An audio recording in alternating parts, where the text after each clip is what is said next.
Good morning, Emily. Good morning, Dan. All right, what are we talking about today? Who needs a financial planner?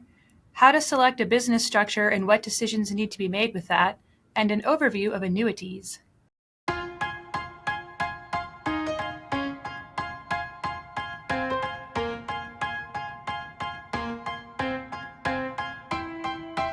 Welcome to the Science of Wealth, where we discuss the science behind financial planning and the art of learning and applying it.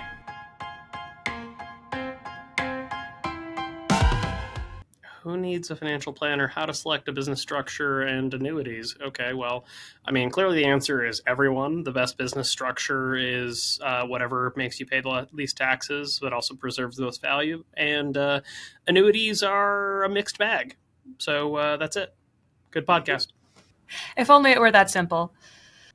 It'd be nice, but I don't think it's going to work out for us there. All right. You cannot just be asking who needs a financial planner just as a general question. There's no way that's your question. So why ask? Well, per usual, I'm pulling from my experiences in personal life, as I love to do for the podcast.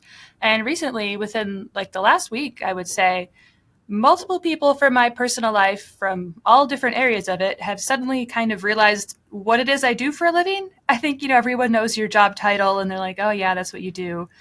But it's either been a combination of like not realizing the full scope of what I do or how in depth it is. And I've suddenly been inundated with questions and people who think, oh, maybe I actually do need to hire you as a financial planner. Yeah, that does happen. I remember when I got started originally, there were two things. There was something to do with like a Chinese trade issue that people got really concerned about for 5 seconds, and then Brexit happened around that time. And those two events were sort of magical moments when suddenly all my old coworkers and people I knew from the army and whatnot were suddenly texting me or calling me or emailing me to like, Dan, what do you think about this? What should we do? And I was like, well, hold on, where have you guys been the rest of the time I've been telling you what I do for a living? Suddenly you want help now there's a crisis? I see how it is. Yeah, of course. In the early days when you're looking for more clients and just starting out, they're nowhere to be found. Yeah. So such is life for all new businesses. So, is it the market crash stuff that's been happening the last couple of days that's driving this, or is something else happening? Give me some context. Surprisingly, no. I mean, I definitely get questions from people, and they just kind of do the like arm punch thing where they're like, yeah, things are crazy, huh? And then they move on. It's actually been a larger amount of people asking or coming to me and saying, okay, so, I've kind of understood what you're doing and what you have been doing at this job, but I didn't think I was a big enough fish, is kind of the phrase I've been hearing. Like, I was going to reach out to you in a few more years when I have more money to play with, or I feel like I have a little more wiggle room, and then I was going to hire you. Yeah, that's a pretty common one. And a big reason that drives that is most people have never had a financial planner or financial advisor. And I think there's two sort of interesting dynamics to that. There's the bad conversation you've had with one before that leads you to think that you're sort of inadequate as a client, or there's the moving goalpost problem. Yeah, I think it's been more the second one for the person I'm thinking of in this instance, actually. They've just kind of, they're like, well, I don't need that. I don't have enough money invested. And they definitely thought that investment management was a larger piece of what we do, when in fact it's closer to about 1/7 of what we actually do. And they said, well, we don't have a lot of big investment accounts. So, what can you do for me? The other 6/7, obviously. Yeah. Um, the interesting thing about it, because I'll describe the two problems in a little bit more detail. The bad first conversation is one that a lot of people in my life had dealt with when I was getting into the industry. Part of onboarding as part of the Waddell and Reed firm back in the day, they had you interview people in your family and friends and network. And from their perspective, that was more of a business development thing, but they didn't make that clear to me. So for me, that was actually just like informational interviews, like, hey, what do you know about financial advisors? And like, is this a good career for me? And the feedback I got from a lot of people was like, yeah, I got a bonus once and I went to the bank and there was a guy in the bank and I said, I want to invest my bonus. And the guy at the bank was like, great, how much is it? And I was like, I've got $5,000. And the guy in the bank was like, that's not enough, go away. And that was an experience a lot of people in my family and kind of my community growing up had dealt with over the years. So they had just sort of learned to do without.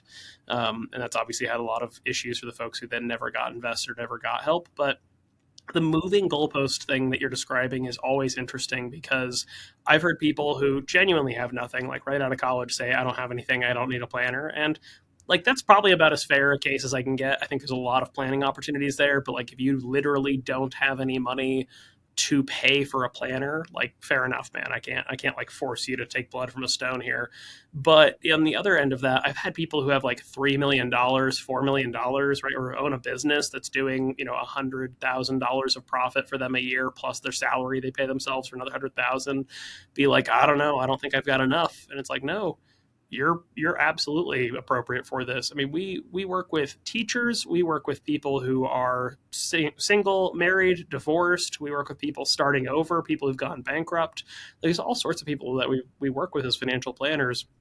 So it's not there's no bright line of like I don't make enough money or I don't have enough money in investment accounts because there's a financial planner out there for everybody in every life circumstance. And so to the core question of the whole like who needs a financial planner? Anybody who needs help with their finances needs a financial planner.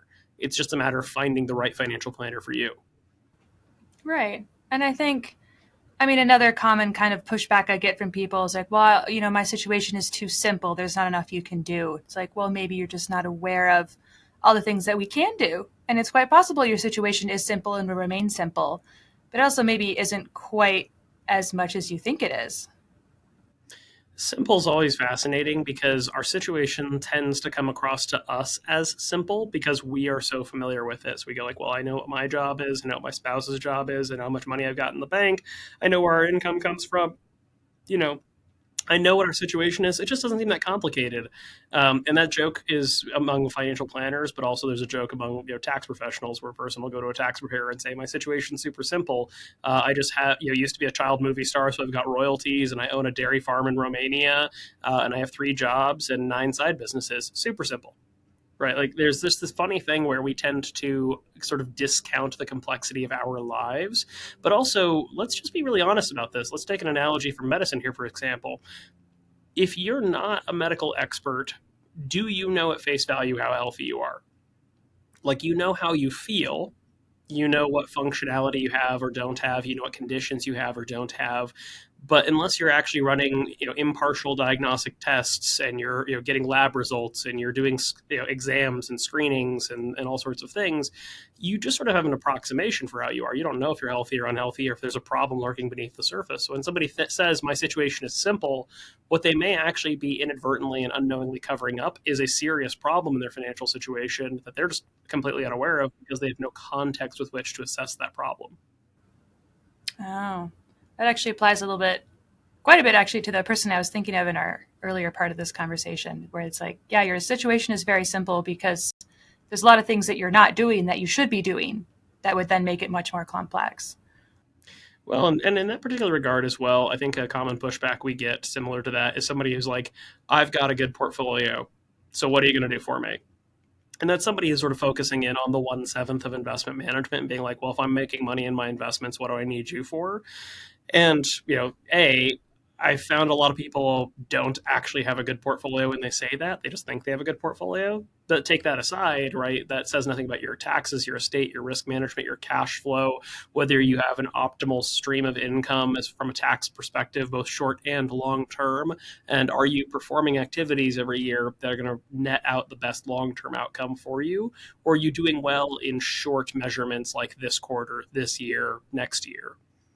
Right. And I think some people think that they have those other elements covered and they only need help with investments. Like I've spoken to several people and they say, well, my tax planning stuff is taken care of. I have this great CPA that I work with. He files my taxes for me every year. I get a big refund. I don't need any help with my tax planning. This is probably where the biggest conflict between financial planners and tax professionals comes up. And I'm going to speak generally here. I can think of a dozen exceptions to what I'm about to describe. So if you think you're an exception, please don't email me with a nasty gram saying that you're different. I'm sure you are. I'm not questioning that at all. But there's a common push pull between tax preparers and financial planners, which is that tax preparers fundamentally provide a compliance service first and foremost. Are you reporting your income and your deductions and claiming credits appropriately, so on and so forth in the current year. And that supersedes everything, because if they're signing on the tax return, they are stating essentially under criminal penalties that this information is accurate. And that often then leads them to be assessed. They get conditioned to being assessed by their clients based on whether their clients get a refund, or if they're more ethical and serious, they say, like, look, getting a refund is not a guarantee. You either will have taxes owed or you will get a refund based on overpayment or eligibility for credits, but I don't decide that. That's just a matter of correctly reporting what you've done so far. And in that situation, a lot of them become sort of risk averse to coming to clients and saying, sorry, you've got a really big tax bill. And they tend to try to focus on doing everything they can in the current year to get any tax bills either reduced or eliminated. And the consequence of that then is that they might be doing really great single step tax planning, right, or tax preparation work, but they're failing to address the long run. In turn, as financial planners, we often make a mistake where we're like, hey, this strategy is going to work great over the next 20 years. And the tax preparer is looking at us going like, yeah, but I have to tell them that they're going to owe $9,000 this year because you did a bunch of conversions or something and it's costing them a bunch of money, and they're going to yell at me. So that's where, again, you can be doing specific finite things really, really effectively. You can even have a great professional team behind you helping you do awesomely at a specific thing. But the role of a financial planner is to look at where we are today, where we're trying to get to, and to analyze and assess and forecast what's going to happen over years or decades. And sometimes that means that short-term optimization is creating long-term problems. Right. And I think that's an important call out of why we then work hand in hand with people if they have a CPA. Their CPA can be part of our, Q1 meeting with review tax documents and stuff. We like to work together with them. We don't replace them and they don't replace us. You kind of need both ends of that spectrum there. Yeah. And I mean, just keeping in mind, folks, the day that this comes out, it's going to be just a couple days past the corporate tax deadline. So if you are sitting around fuming that your tax preparer hasn't gotten you your tax return yet, take a chill pill. You got a whole another month before April 15th rolls around. And if they extend you, I promise it's not going to be a big problem for you. But in that particular sense, the thing I have to sort of point out in the context of who needs a financial planner is just to take a game analogy. Do you play something like a game of chess one move at a time, or do you win a game of chess by thinking several moves ahead? And that's the really important thing here, is just because nothing's wrong now, just because you're not losing now, just because things are okay now, doesn't mean things are going to work out over the long term. And that's where a financial planner is really great at being able to assess how things are today and how things are going to look in the future, and whether or not course corrections or improvements can be made. Sure, that's that analogy that I hear used all the time where, you're not drowning, but you're also not swimming competitively. And I think that's my favorite one because it's very short and simple and illustrates it really, really well. Yep. I was going to say, like, if you're not broke, you're okay for now. Yeah. All right. Well, and I don't know. I guess one other little piece is like, I think people aren't sure if they need a financial planner because they just don't know what they don't know, is also kind of what I've been encountering this last week. They don't know what to ask. They don't know what they need. They feel a little embarrassed to ask, just I kind of want this thing here, but I don't know what it's called. I don't know how to even describe it. I don't know what terminology to use. And they're intimidated and they just don't come to you and ask because they know that you do it all day, every day. And they're worried you're going to think they're, I don't know, uneducated or something, which is so not the case. Well, and yeah, I think that's an insecurity. I think a lot of people feel like they should know money stuff. They should know financial stuff. It's not uncommon for people to be embarrassed. They're like, I run a very successful law firm, but like, to be honest, I don't know anything about taxes. And just to come out and say that is a really big step for them. But on the other side of that, like, look, imagine if you went to your therapist and your therapist just looked at you on day one and said, like, man, you're really fucked up. Like, that's not what it's going to be like. That no professional is going to do that to you, or if they do that to you, they're assholes. I can think of a million other analogies, right? Going to a personal trainer is like, man, you're fat. Like, yeah, why do you think I'm here? Like, it's okay to not be in an optimal place when you go to a professional. The thing you have to do is just have enough trust and confidence in them to ask for help. And then they have to reward that trust and confidence by not making you feel bad about whatever may not be optimal, because they make a living making things optimal. And if they couldn't make things optimal for you, well, then what do you need them for in the first place? Yeah. Yeah. It's an ongoing relationship with a lot of trust to have a planner. Yeah, or a therapist or a lawyer or a good tax preparer, right? But at the end of the day, we're all here to try to make your life better in some way, shape, or form. Yes. Very exciting concept. And with that, I'm on to my second topic. You know how I like to switch. You Okay. have the world's worst transitions. I love you for it, but there's no flow whatsoever, topic to top. You're like, all right, bookmark in, closing the book, next book. Yeah. Once I'm done with the project, I'm so done. I'm over it and I'm never looking back on it. I want to move on to the next challenge. All right, next challenge it is. Hit me. All right. Now we're talking about business structure and decisions around that. So, as a new business owner or someone in their first few years of being a business owner, some of this applies to either one. One of the first decisions they have to make is, do they want to be like an S corp, a C corp, this whole structure of it when they're setting up everything. How do they decide which one they should be? What's best for them? Well, so let's just answer what the default is. If you start a business and you don't do anything formal whatsoever, you just start doing stuff and people start paying you for it, then the default structure is that you are going to be a sole proprietorship. A sole proprietorship is going to be a pass-through tax treatment, and that's an important phrase. What that means is all essentially at the end of the year, all of your profits or all your revenue are going to have all your expenses subtracted, and the net number at the end is going to be your tax outcome. So if you sell $100,000 worth of stuff and it cost you $80,000 to sell it, you've got $20,000 of profit. That's your income. That's what you're going to pay taxes on. The next step from that, if you have partners or other people who are involved in the business, is a partnership. Same thing exists here, except now we're going to divide up the numbers at the end of the year based essentially on the percentages of ownership, right? Whether you're 50-50 owners or 30-30 and 40 or whatever it is. So same sort of treatment there. And then outside of partnerships, outside of sole proprietorships, we get into corporate structures. You see a lot of people starting new businesses who read on the internet that doing an S corp is going to save them a lot of money in taxes, which I'm sure you're going to ask me about it, so we'll come back to that. But there are a lot of problems there. And then finally, if you have like a big, what I'll call like a real, genuine, robust business that's much bigger than the sum of any individual effort and owner, then you end up doing a C corp. And a C corp is going to be the sort of the largest, most formalized structure for a business. It's a very defined entity, separate from its employees. Its owners receive profits, but the business is taxed before they receive profits. There's a double taxation issue. But all these different structures really just come back to what is tax treatment, and then what are the mechanisms of control, and how does money flow from the activities of the business to the employees and to the owners of the business. Okay. All right. Well, and once you pick one or the other, is it hard to switch? Like if you start as a sole proprietor and then your business grows and changes and you decide you want to be an S corp or something? It's only as hard as it is to engage the appropriate legal and tax counsel to make the change. So essentially, nobody's going to stop you from making the change to, let's say, go from a sole proprietorship to an S corp, or to go from an S corp to a C corp or something like that. It is much harder to kind of go down in complexity than it is to go up in complexity. So like going from a sole proprietorship to an S corp is not terribly difficult, but going from a C corp to a sole proprietorship is an enormous lift. And there can be really substantial legal and tax ramifications to doing it. So it's not like just waving a wand. The other thing that you'll often also hear people say is like, well, I'm an LLC. When you tell me you're an LLC, that means nothing. Like literally, that means nothing from a question of tax or from how you get paid, because an LLC is simply giving you essentially corporate tax structure liability protection in that the business is then a legally distinct entity separate from you as the owner, but that says nothing about your tax treatment and so on. And also, an LLC is not impervious.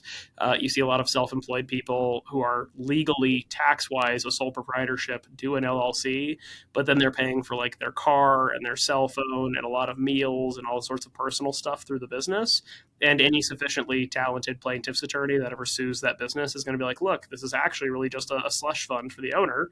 There is no LLC. It's not real. So we should just do away with that, and now I can get at the owner's personal assets. Oh, so you're not nearly as separate and protected as you probably think you are, depending how you're going about things. Well, and that's sort of the key distinction here. A lot of people start a business as sort of a hobby or as a personal interest or as a side hustle. And so, since all the effort of the business flows through their personal effort and all the income and expenses flow through from their activity, it's very easy for them to get lazy about the distinction between their personal activity and their business activity, and to just go ahead and treat their business accounts like a slush fund.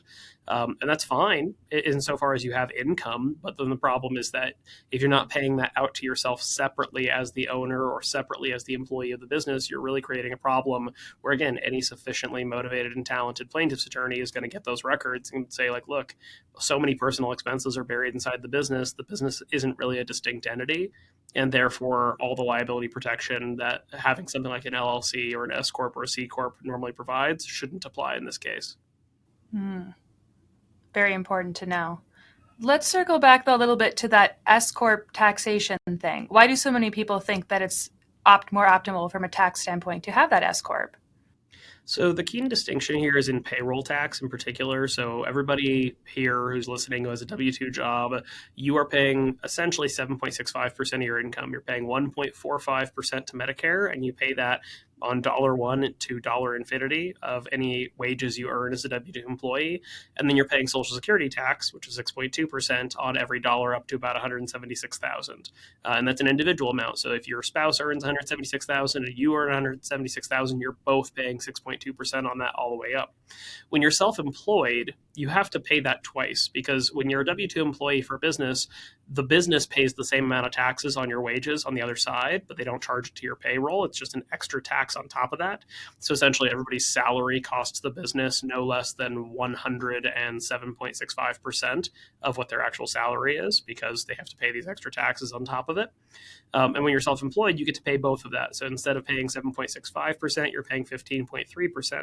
So the reason that people think that S Corps are magic tax shelters is that company profit, right? So distributions of actual profit from an S Corp or a C Corp for that matter are not subject to payroll tax. They're not earned income, so they're not subject to the Medicare tax. They're not subject to the Social Security tax. And so all things being equal, if you have somebody who's, let's say, has $100,000 of profit in a sole proprietorship versus $100,000 of profit in an S Corp, in the sole proprietorship, you're going to end up paying $15,300 in these payroll taxes. And in the S Corp, on the $100,000 of profit, you're not going to pay $15,300. So everybody just looks at it and goes like, oh, the S Corp is superior. But there's a big problem with that. Mm. How often would you say you have to kind of explain all of this to people? Every single time. Because as I said, there's a big problem with the S corp thing here. That scenario presupposes that in the case of the sole proprietorship, it's all pass through income, so it's all earned income. Therefore, you have to pay the payroll taxes on it. In the S corp, the problem is this: people go like, "Oh, if it's S corp profit, I don't have to pay taxes. Sick. I'm just going to just do that, and I'm going to save myself 15.3%." But S corps and C corps, right? If you're the W-2 employee of an S corp or a C corp, because it's not just a purely pass through entity the same way that a sole proprietorship is, you have to be paid as an employee of that business, and that creates a requirement to pay yourself reasonable compensation. So when you're a sole proprietorship and you use an S corp structure, depending on the nature of your business, it can be really hard to argue that your business makes any money that is not derived from your efforts as the employee of the business. So like if you have a car detailing business and you're an S corp and you're the only person who works in the business and you clean and detail every single car and all the revenue is attributed to your physical effort, it's really hard to make an argument that any of what you make in that business is profit and not just earnings and wages attributable to your work and labor. Now, if you have a business where you have certain activities that are passive, where you don't actually really do anything for it, but like you have royalties or you've done certain creative endeavors or something where you get paid sort of passive income to that business, then that might be a better case for passive income. Or if you have employees, you can start to argue that a portion of the revenue and profits of the business are attributable to the efforts of employees that aren't you, and therefore there are actually profits in the business. But if you don't pay reasonable compensation, what that can result in is pretty significant tax penalties, not only because you're going to have to pay all the taxes you should have paid in the first place, but also because it's treated as a form of fraud, right? Potentially, depending on how serious it is. So then there can be additional assessments, penalties, and fines for it. And so what we often see is a problem where, let's say you have like a realtor who's completely self-employed, who does an S corp, and they're like, cool, I'm not going to pay a lot in self-employment taxes. I'll pay myself a salary of $24,000 a year, which no successful realtor is living on $24,000 a year. And then I'm going to sell $400,000 in commissions for houses and transactions. And then I'm going to pay the rest of myself as profits. And again, from an audit standpoint, my question here is, well, hold on. Let's say you've done $400,000 the last 3 or 4 years. You've never had employees. It's all from your work. It's all from your effort. It's all from your labor.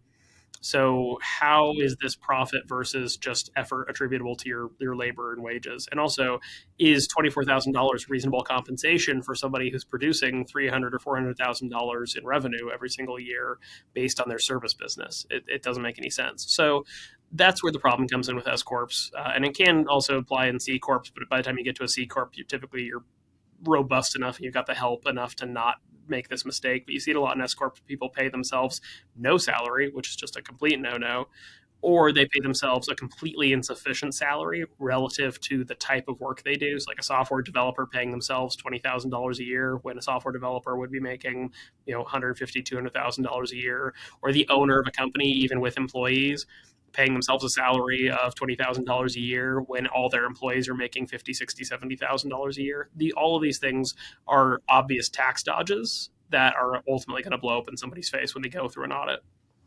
Hmm.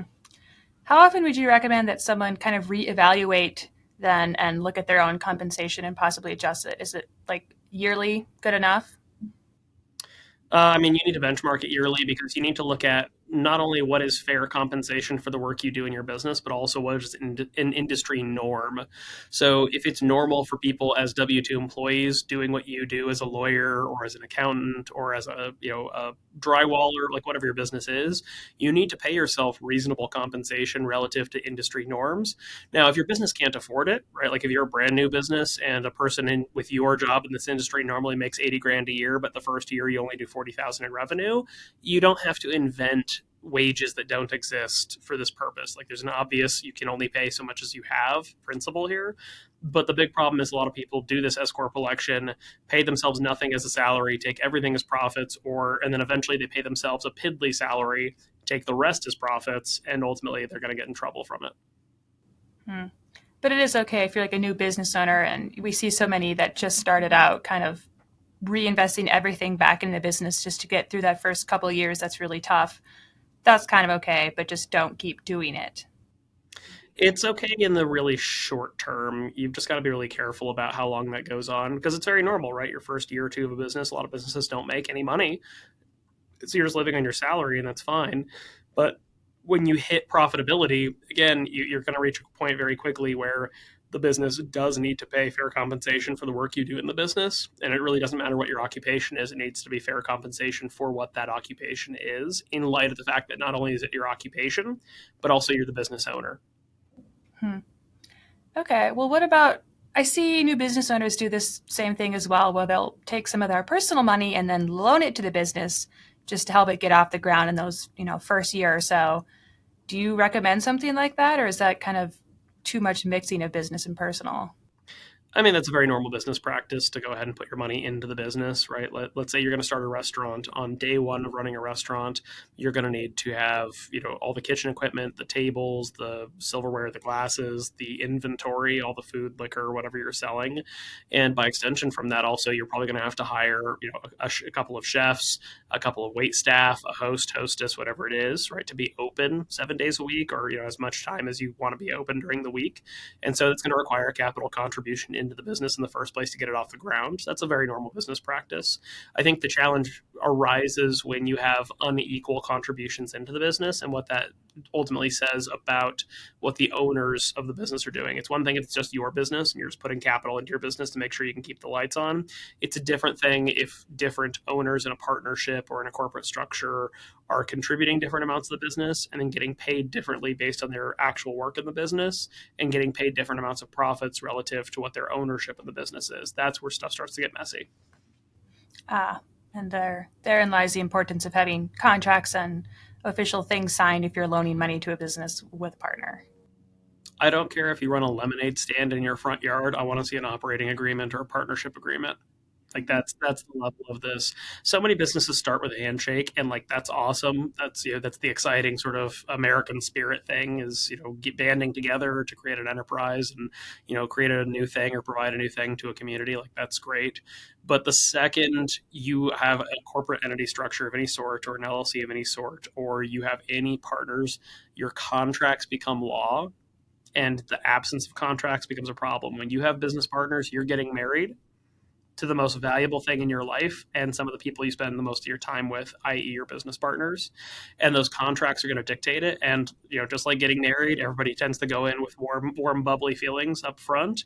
But when the divorce comes around, it can get pretty nasty. So your operating agreement is super duper important in how you deal with those things. Right. Always, always good to have one and revisit it regularly. Yep. Okay. Well, once they start to grow a little bit more, say we've made it through the first couple years as a business owner, we're doing great. How soon can they outsource things, like marketing and bookkeeping, which a lot of small business owners do themselves, especially in the beginning, but at a certain point, your time is more valuable elsewhere. How do you decide when that is? So I think a really good framework for doing this is, and this is not my original idea. This has come. I've read about this in a bunch of different places. I've seen this in a bunch of different places, so I can't even attribute it correctly. But I just want to be clear: this is not my idea. But the basic thing is write down everything that your business requires, everything that you do as an owner, and then divide it into a matrix. Have stuff you enjoy and stuff you don't enjoy. Have stuff that you can do, and have stuff that only you can do. And you should really try to outsource the stuff that is a confluence of things you don't enjoy and things anybody can do, and try to outsource those as quickly as possible. And then as time goes on, you try to outsource the things that you enjoy but anybody can do, because at the end of the day, that's not the best use of your time. And then once you're down to only the things you can do, you try to figure out a way that somebody else can do those things and try to get rid of the things you don't enjoy. The other dimension of this is, other than don't enjoy, is not good at. So bookkeeping is an example you gave. Most business owners have terrible books. Most business owners tend to categorize their transactions incorrectly, not utilize software appropriately. And so that's a really common example of something people should outsource, because A, bookkeeping adds no value to their business unless they are literally an accounting firm or a bookkeeping firm. And secondly, it is just generally not, because it's not a value creating item. It's also something that's very easily outsourced, right? There's plenty of bookkeepers, plenty of accountants, et cetera. So it's a good one to go ahead and get rid of, particularly if you're not good at it and if it's not adding to to the value of your business. Hmm. That's pretty simple. How do you evaluate when it's time to start offering like retirement plans to employees or health benefits or something like that, the next phase of it all? You've got to be at the point where your business can support and sustain it, because obviously if it's not financially feasible, it's not financially feasible. The state often, in many cases, like here in Colorado, if you have 5 employees, you have to either put them on a state employment retirement plan or offer them a retirement plan through your business. So there's regulatory triggers. If you have more than 50 employees, you have to offer some form of health insurance. So there's a lot of things like that that come into play. But generally speaking, I think you want to start offering benefits as soon as it's financially feasible, because the thing is if you just pay hourly wages or small salaries or whatever it is to start, because that's all you can afford, that's reasonable. You have to remember that people work for a living. And so if your business really thrives and relies on paying people as little as possible and not giving them benefits, not giving them health insurance, et cetera, you're asking them to make up the difference elsewhere, whether it's through a spouse who has an higher income, whether it's through a family member that can offer them health insurance, whether it's through any number of other alternatives. But you're essentially saying that's not my problem, but it is your employee's problem. And some people will work for a long time without high wages or without benefits, but at some point there's going to be a push that comes to shove, and you're going to end up with an employee who's leaving because they need something you're not providing them with. So I think it's really important, particularly if you want to build a strong team with good tenure in your practice or in your business or your firm, you want to work on getting benefits in order sooner than later. The economics of that are very dependent business to business. Right. Like I was talking to somebody this week and they were saying, we have a fairly small company, 10 employees, whatever, but we're wanting to be able to offer health benefits to them. But some of the employees don't want or need those because their spouse gets it or something. But the other people on the team do want it, and they were asking about QSARAs and things like that. How often do you recommend to like a smaller business doing something that's, I don't know if it's creative is the word, but a QSARA I'd say is slightly more creative than just offering standard benefits? So, for anybody listening, a QSARA is just the arrangement in which you're essentially going to pay your employees some tax-free money to go get their own health insurance or pay for their health insurance somewhere. So it's a step that happens before you have like a formal group health insurance plan where everybody signs up during open enrollment for a specific type of plan and so on. I think that's again, as soon as it's financially feasible, it's great. You also have to remember that there's a difference between, let's say, somebody being paid $60,000 a year and somebody being paid $50,000 a year, but also getting $10,000 in benefits with tax advantages. In the case by case here again, like you need health insurance, you need to save for your retirement, you need life and disability insurance, vision, dental, you need all this stuff. And if you don't have it through your employer, you have to provide it for yourself. And it's often going to be much more tax efficient to get it through your employer than it is going to be to do provide it for yourself and pay for it after tax with just plain wages. So again, I think any business that wants to drive strong recruitment, strong retention, et cetera, has to get on that stuff sooner than later. You don't have to do it all at once, but I hesitate to say it's not that expensive because in some businesses it's very expensive, but it is something to really take pretty seriously and look at closely as soon as you think you have consistent revenue to support it. Right. And just team morale and stuff aside, employee retention is quite a bit cheaper than constantly having to hire and train people, I think, in almost all business models. Well, and that's the big sort of return on investment from it is if you have really high turnover, you waste a lot of time recruiting and training and onboarding and so on. So there's a thing here where it's like, well, we're gonna have to spend 5 grand on this or 10 grand on this per employee per year. That's a lot of money. It's like, yeah, but how much money does it cost you to replace them? And often the break even there is pretty preferable to just keeping them in the first place. Right. Very, very true. Okay, are you ready for another smooth transition, Dan? Only if you can get there in 5 minutes. Okay, let's talk about annuities. How All about right, let's that? talk about annuities. What do we want to know? First of all, I mean, there's a lot of variety in all that, and it can get fairly complex. So I'm not going to talk about this for an hour. But a lot of people, again, people I've talked to this week will bring an annuity in and they're like, yeah, I've got some returns. It's been growing. It's doing great. But then we actually look into it, and it's one of the biggest problems is there's a lot of hidden expenses and fees that they don't really know how to look up and find themselves. So, first of all, is there a way that these people can look up and calculate themselves how much they're actually paying for a product like this? Yes, but it's very difficult, and I think it's also exceedingly difficult for the average consumer to know where to look in the first place. Annuities generally will often either have what quote unquote the cost baked in. So there are various annuities that are called single premium immediate annuities, where essentially just here's my money, start sending me a check. There's never an explicit fee on that type of annuity, like it's going to cost you 1% a year because you're just writing a check to an insurance company. You're never going to see that money again, but they're going to start sending you a check every single month going forward, every quarter, every year going forward. So the cost is baked in. Other examples are things like fixed indexed annuities, where again, there's typically no explicit fee being charged. You're never going to see it on your statement. But what they're doing is making money on essentially how your money is invested by limiting your potential upside, but also giving you certain guarantees against the downside. But the limits on the upside are sufficient that by doing so, they're able to essentially cap your profits. And by capping your profits, then they get to take anything that happens above and beyond that. In the case of variable annuities, that's where you're most going to commonly see actual fees and expenses. Specifically, what you're looking for is what's called an M&E, mortality and expense, or MENA, mortality expense and administrative charges. It's very common for these to be 1%, 1.25%, 1.5%, and that's just to have the annuity without any perks or benefits. And then there's going to be subaccounts. Subaccounts are essentially mutual funds, and typically, even if you see something like Vanguard in a variable annuity subaccount list, it's often going to cost something like 30 basis points or 0.3%, as opposed to Vanguard's normal 0.03% or 0.04%. So it's often going to cost substantially more than the mutual fund or ETF equivalent because there's often some profit being made in those sub account fees as well. So it's very typical to see the base cost of an annuity be north of 1%. It's very typical to then see the fund costs that you're paying for inside of a variable annuity be up to or close to another percent.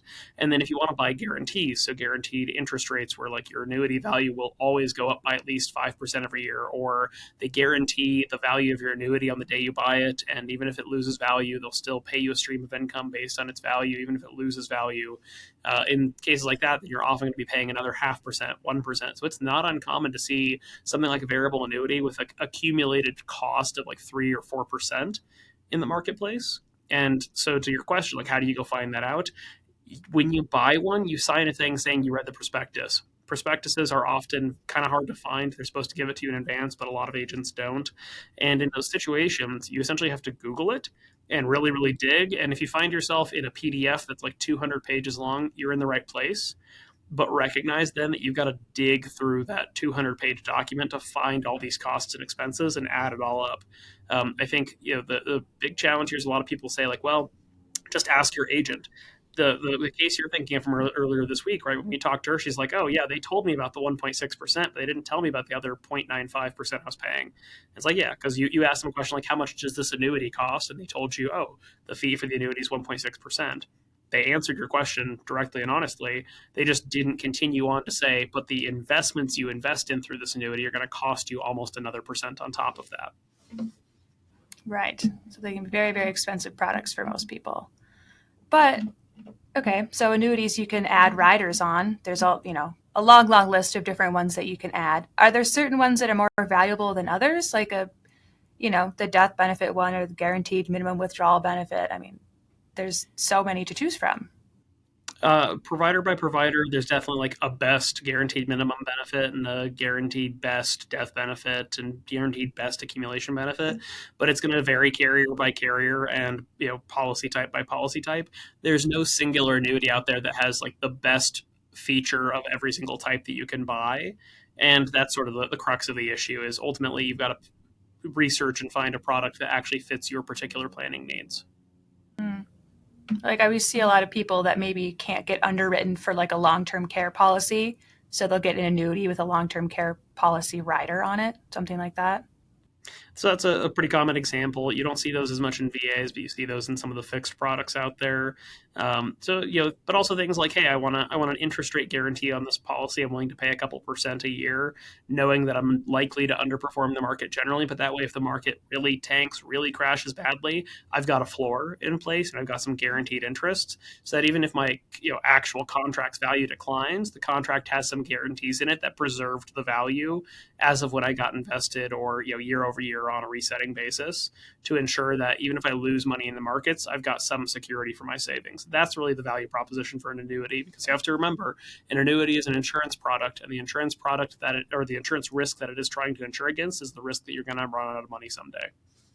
Right. Okay, well, final kind of question on this subject. If you have an annuity and you've looked through it and realized that you're overpaying or it's not a good deal, how do you get out of it? There's surrender fees and there's these schedules, and it seems very daunting to people who maybe don't know what they're looking at. So one way that you can avoid at least some tax ramifications, depending on the type of annuity you have, is you can do something called a 1035 exchange, where you can at least exchange from maybe an expensive annuity to a much cheaper annuity. That's one option. The alternative is you do have to surrender. A surrender, if it happens in the first 5 to 10 years, is often going to come with a surrender charge. That's going to be often something like the number of years of surrender. So if the surrender period is, let's say, 8 years, it might be 8% the first year, 7% the second year, 6% the third year, and so on. And then once you get past the surrender period, there's no fee or charges anymore. I don't like incurring surrender charges because we're just spending money and it all goes to this agent's commissions and recouping the company for paying the agent a commission. That's really what it's there for. But on the other side of that, the costs of many annuities are going to be so excessive that avoiding something like a 1% surrender charge might cost us 3 or 4% in additional fees for the next year. So that's where you want to really look at a break-even analysis and understand, if I stick it out until the surrender period's over, how much is it going to cost me, versus just ripping off the Band-Aid, getting out, taking the penalty, and getting my money somewhere that's better for me. All right. Very exciting, uplifting topic to end our podcast. It is, and congratulations, you've ran out the clock, so today I don't get to ask you any questions. Oh no, the most exciting part.